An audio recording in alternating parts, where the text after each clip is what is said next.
Alors, je ne vais pas interpeller Jean-François Copé, je ne sais pas s'il a déjà été interpellé dans sa vie, mais par contre, moi, j'aimerais le remercier. En préparation de ce débat, en préparation de cette rencontre, je dois dire que avec l'équipe au CCIF, on ne savait pas trop quoi faire. On ne savait pas déjà s'il fallait accepter.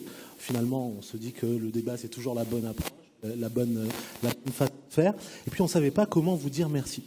Alors, on a décidé qu'on allait vous attribuer une adhésion d'honneur. Vous êtes désormais membre d'honneur du CCIF pour l'ensemble de votre œuvre.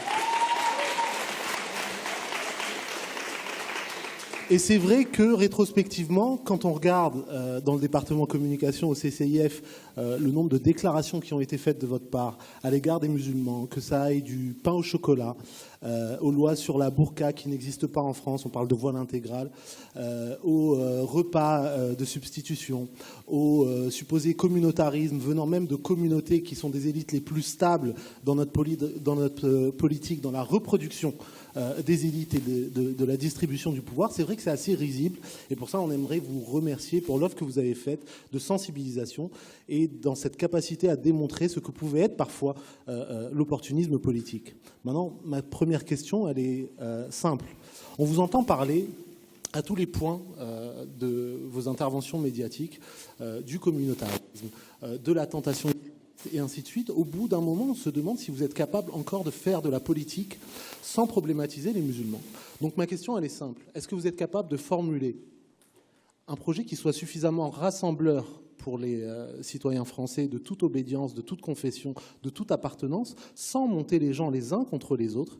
Et si vous relevez ce défi au sein des Républicains de faire une campagne présidentielle digne, à la hauteur des enjeux de notre temps, comment est-ce que vous allez faire pour que ça ne ressemble pas à un film muet?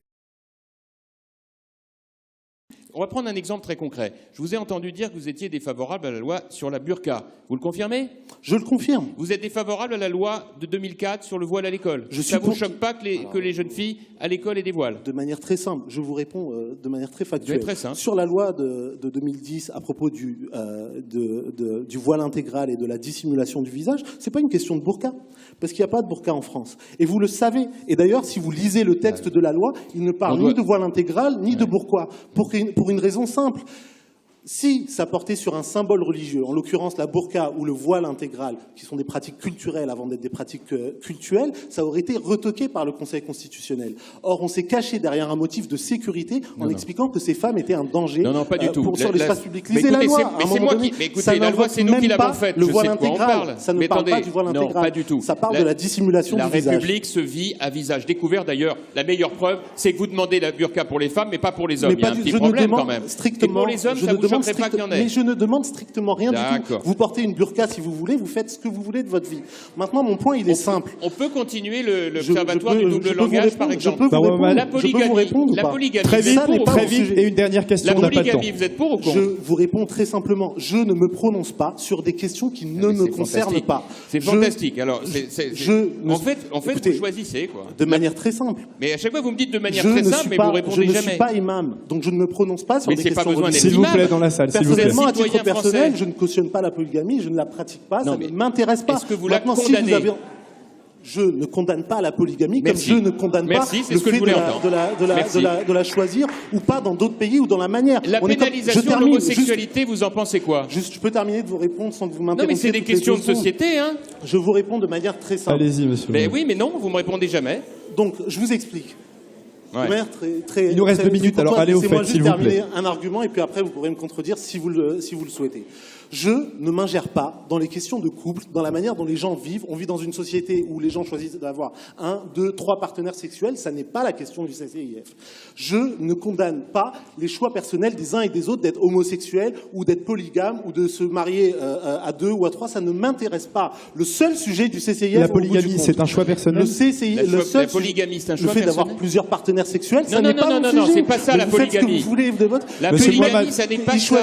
Ils choisissent autant de partenaires partenaires poser une sexuels. question. La Je vous réponds de manière très simple. Allez-y. Les gens choisissent d'avoir autant de partenaires sexuels qu'ils le veulent. Ils peuvent se marier et formaliser ces relations-là. Ça ne m'intéresse pas. Mon seul sujet, au bout du compte, il est un sujet de discrimination et de lutte contre le racisme. Que vous soyez incapable d'entendre ça, ça montre que vous avez une double écoute et non moins un double discours. Arrêtez. Donc réglez vos questions avec vous-même. Oui. Essayez de ne pas vous placer dans la position d'un imam qui essaie de dicter ce qu'est ou non l'islam. Jean-François Copé. C'est pas une question d'imam, c'est simplement une question d'organiser les... Parce que vous dictez le religieux, vous donnez des normes, vous expliquez ce qu'est ou non l'islam. Donc vous vous placez dans la position d'un imam. Allez, j'en ai encore une petite pour la fin, là, pour la méditation de ce soir. Quand on caricature le prophète en France, c'est bien ou c'est mal? Ça ne m'intéresse pas. Là non plus. Le CCIF est à titre vous avez drôlement de mal à prendre des positions dans la salle. républicaines. Vous pourrez poser vos questions, vous pourrez réagir. Dans 5 minutes, vous poserez vos questions. La position du CCIF de ce point de vue-là a été toujours la plus claire. Le CCIF n'a jamais collé le moindre procès, n'a jamais intenté la moindre poursuite pour délit de blasphème, ni contre Charlie Hebdo, ni contre qui que ce soit d'autre. Nous nous limitons uniquement à une lutte pour les droits humains concernant des atteintes à ces droits, concernant des personnes et des institutions. Et c'est pour ça qu'on a débattu à plusieurs reprises avec les dessinateurs de Charlie Hebdo. On n'était pas en accord avec eux, on ne pensait pas que c'était particulièrement drôle, mais on n'a jamais ni initié une procédure juridique contre eux, ni contre qui que ce soit d'autre qui aurait une parole critique. Pourquoi est-ce que mon point, il est le suivant. Est-ce que vous êtes capable de répondre à une question au lieu de lire les fiches de vos stagiaires? Est-ce que vous êtes capable ou pas? D'abord, ne parlez pas de mal de mes collaborateurs. Deuxièmement, c'est bien pas vous, c'est pas vous donc qui avez préparé. S'il vous plaît, Jean-François Copé, la réponse. Ils ont fait un travail remarquable parce que c'est une manière aussi de faire tomber quelques masques. Juste une question. Moi, je peux vous poser une question ou pas? Laissez poursuivre Jean-François Copé, vous aurez la parole. Après les attentats du 13 novembre, vous avez, le CCIF a signé un texte commun. Dans ce texte, vous avez associé les attentats et les perquisitions. Et vous l'avez fait en associant, en termes de signature, des gens dont vous saviez pertinemment que c'était des gens qui avaient des positions extrêmement dures par rapport aux lois de la République. Je pense par exemple au président de Baraka City qui avait indiqué sur le plateau de télévision qu'il refusait de serrer la main aux femmes.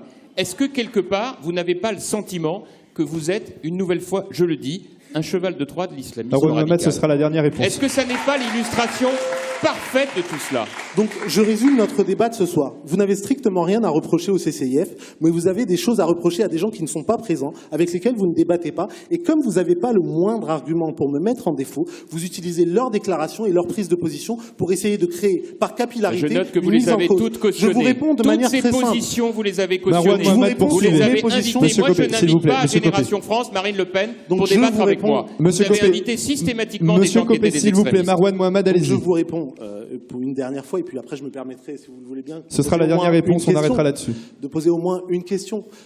Quand on met en cause les perquisitions, quand on met en cause la manière dont a été appliqué l'état d'urgence, qu'est-ce qu'on est en train de dire? On est en train de dire que pour lutter contre le terrorisme, on a favorisé et on a facilité le passage au recrutement terroriste. Quand on perquisitionne 4000 personnes, écoutez, quand on perquisitionne 4000 familles pour uniquement 6 dans lesquels il va y avoir le début d'une enquête, ça veut dire qu'on a traumatisé, humilié des milliers de familles innocentes. À votre avis, ces gens, quels sentiments ils nourrissent vis-à-vis de la République qui les a persécutés de la sorte, alors même qu'ils étaient innocents?